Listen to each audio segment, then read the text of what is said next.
Hello, internet friends. Welcome back once again. Thank you all so much for joining me here today. The training footage that you're going to be watching was from Thursday's pretty late at night pause squat workout that I had. It was a pretty daunting session, I will admit that. I wasn't feeling 100% when I got there, and I definitely had to work through some mental blocks to be able to stay motivated to keep coming back and getting under the bar even though the reps were not feeling particularly easy.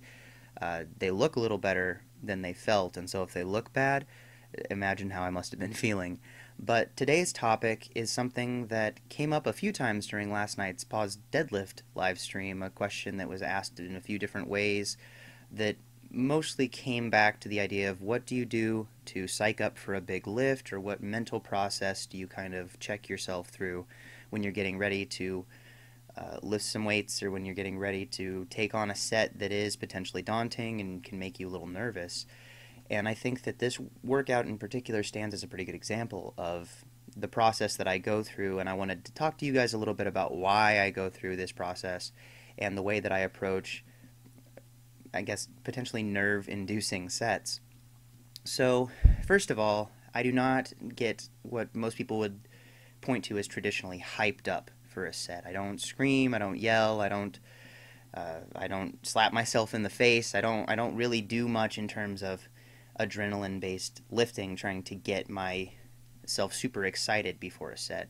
Instead, what I do is I try to focus on some of the things that I actually talked about in my last video, where I was discussing how to deal with bad training days. Because the way that you deal with bad training days, the way you deal with good training days, is that you focus on the moment and you allow yourself to practice some form of mindfulness and acceptance of your circumstances. The biggest thing that is important for me when I'm approaching a big set is the acceptance of my reality, and it is the management of my expectations. Anytime that I go up to a scary set or something, I try to make sure that I'm not thinking past that set. A lot of times we will distract ourselves from the moment by getting ahead of ourselves and looking to the next thing.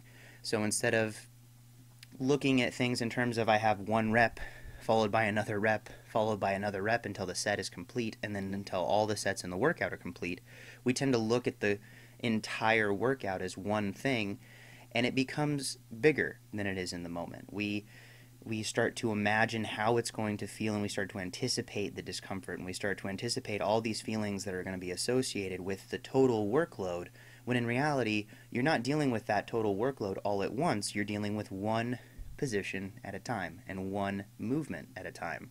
And so that's the first step for me, is to make sure that I'm centering myself on the here and now, usually through my breathing, because breathing is something that is very in the moment. You can't remember a breath you took 10 minutes ago. You can't anticipate breaths that you're going to take 10 minutes from now. It is wholly just a current, present thing. And so I focus in on my breathing and kind of take assessment of my body. And then when I get ready to do the set, I go through the process of deciding what my expectations are. And I think the most beneficial, or the most useful tool that I have in terms of the mental direction that I want to allow myself to go is to focus on execution as the main thing, and then acceptance of whatever that execution results in. Because there are two things that are possible when you're going to try and lift a weight, whether it's a max set or whether it's a top set, or even a high volume workout set, something that's in there that is potentially going to be very, very uncomfortable, and it's going to cause a lot of stress, physical stress, and maybe mental stress within the set itself. And once you accept that whatever is going to happen is going to happen, as long as you're trying your best to get through, then your expectations can be kind of alleviated. You are going to rely on your capabilities. Either you can lift the weight and you can do it and you will succeed in the goal, or you're not able to lift the weight.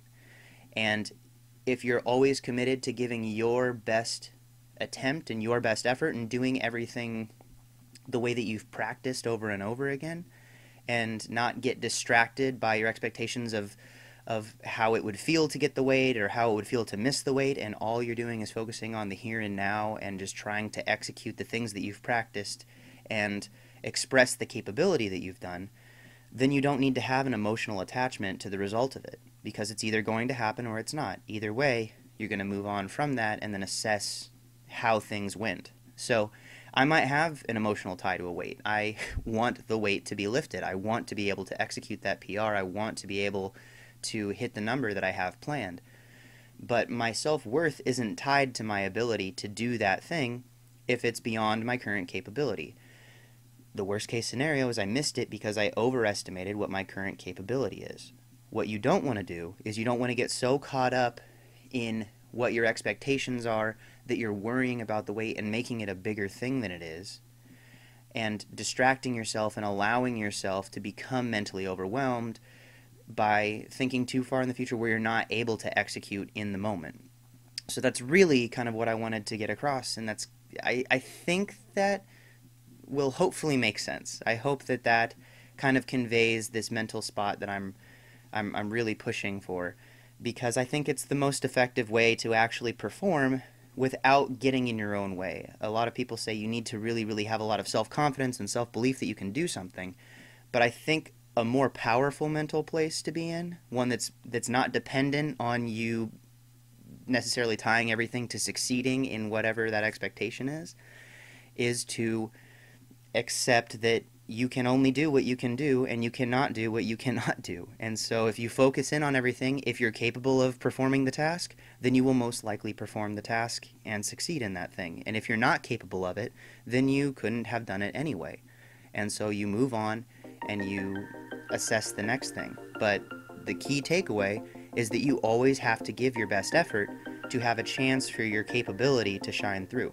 And so that's the takeaway. Always put your best focus in the moment and don't get distracted by what could happen or what you wish would happen or what has happened in the past. Stay in the moment, make your decisions based on that, stay focused, and work on executing the things that you've practiced, and you will end up more successful than if you try something else. So that's all I have for today.